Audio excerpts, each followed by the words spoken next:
I'm a man in my late 20s. Growing up, I never had much interest in academics and have been working in a manufacturing job for a long time. I've been at the factory since my high school teacher recommended me, and even wrote a letter of recommendation, given how many have left over the years. I'm considered one of the longest-serving employees. Naturally, this led to a promotion from a general employee to a supervisory role. And now I'm even being considered for higher positions. My effort to always work diligently and pleasantly has been recognized. The challenge now is that our company has acquired a great piece of land in a rural area outside the city to build a new factory. However, given its location, no one is eager to move there.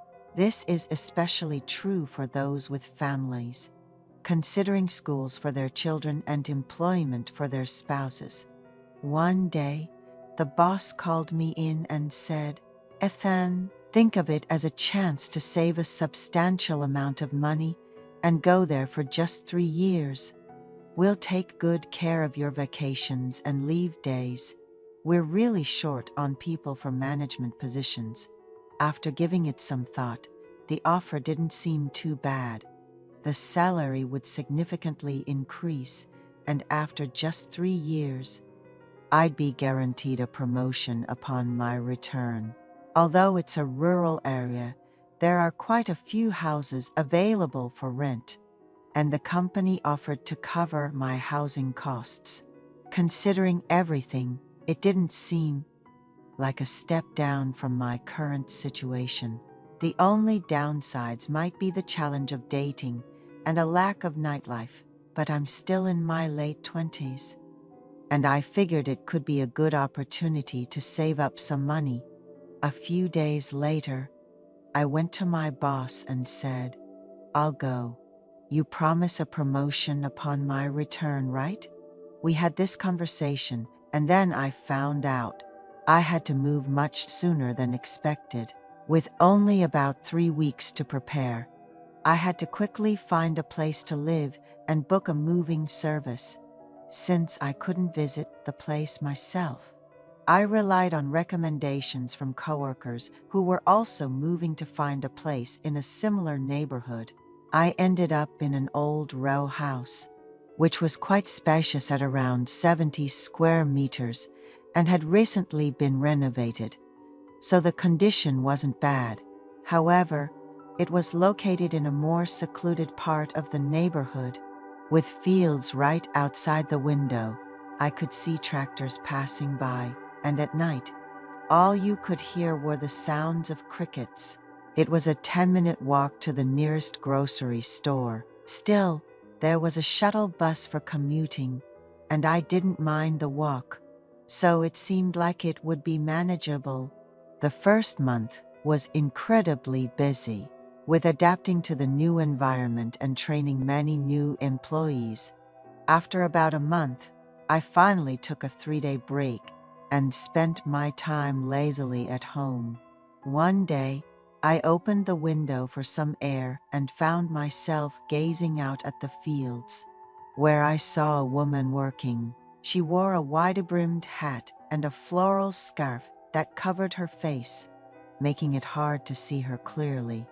But it was evident she was diligently working in the field. She was wearing the kind of loose pants common in rural areas. But what struck me as unusual was that she seemed quite tall and slender, not quite what you'd expect from someone in this neighborhood. I found myself inexplicably drawn to watching her, and before I knew it, I had dozed off and enjoyed a leisurely nap on my day off. Then, one day on my way home from work, I encountered the woman I had seen from my window. I was walking home from the company shuttle bus stop and saw her working in a field close to the road, driven by curiosity and a desire to know more about her. I approached and initiated a conversation. Getting closer, I greeted her with, "Hello. I've seen you around as I passed by." but this is the first time we're actually speaking." The lady glanced at me and stood up, saying, "Are you from the industrial park? Just moved into that mansion over there? Nice to meet you." She greeted me warmly. I didn't dare ask her age at first, meeting it seemed rude. From her appearance, she looked to be in her 40s, similar to the other women around the industrial area. A few days later, as I was returning home from work and decided to pick up some beer to kill time, she recognized me working in her garden and initiated a conversation. "Looks like you're just getting back." I was grateful. She spoke first and cheerfully responded, "Yes, it's been dark for a while, but you're still working hard." She then mentioned, "Just telling myself a little more, and now it's this late. Is that beer? I'm so thirsty, suddenly craving a beer." Seeing a good opportunity, I cautiously asked, "If you're not too busy, would you like to join me for a drink? I don't really know anyone around here, so it's a bit lonely." To my surprise, she happily agreed, dusted off her clothes, and followed me home. Upon arriving, she asked, "I'm a bit sweaty. Could I borrow a shirt? I'll just rinse off quickly." I was momentarily taken aback, but lent her a casual shirt and shorts. She then offered to cook with whatever was available at my place. In no time, she whipped up a delicious homemade meal that we enjoyed with the beer. As the alcohol set in and we chatted, she revealed she was in her 60s. I was honestly shocked. I would have guessed late 40s at most. She shared that her husband had passed away before their children were born, and since then, she has been living alone. As we got to know each other over drinks, we found ourselves lying on the floor, deep in conversation until our eyes met. I'm not sure what came over me, but I moved closer, and when she didn't pull away, our lips met. We naturally spent a pleasant time together until the early morning. Dew began to fall. Feeling it was only right, I composed myself and walked her home in the fresh night air. Turns out, she didn't live far. Despite the awkwardness, I was somewhat exhilarated as I returned home and eventually fell into an exhausted sleep. Heading to work the next day, I started to second-guess what had happened. In such a small rural community, rumors of our unusual relationship could spread, and I began to worry. Returning home after work with mixed feelings, I found her, dressed casually this time, waiting at my doorstep. She said, "I noticed you didn't have much for sides, so I made some. Please, take care." She was about to leave right after dropping them off. I couldn't just let her go, so I awkwardly invited her. "Since you've made the effort to bring the sides, why not stay for dinner?" During dinner, I learned she was the same age as my grandmother. My grandmother had my father at a very young age, so the age gap wasn't that big. The realization that I had been intimate with someone my grandmother's age added to my confusion. However, she seemed indifferent or unaware of my turmoil, casually suggesting, "Just call me sister.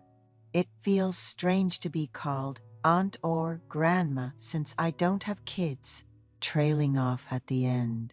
So from then on, I comfortably referred to her as sister, and she started bringing over dishes regularly since that memorable first night.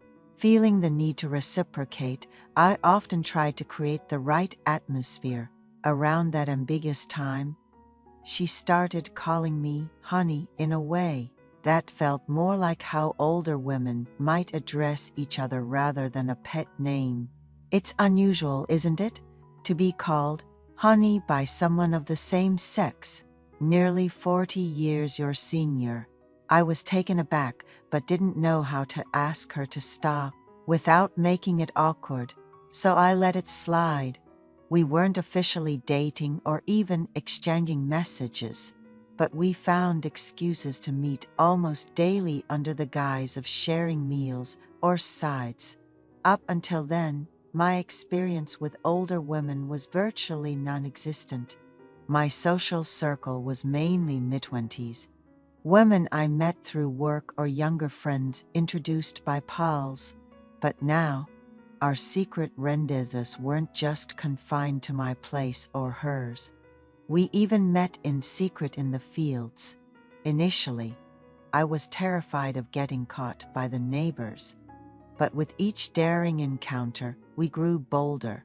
In areas without proper street lighting, unless someone was intentionally shining a flashlight, we were practically invisible.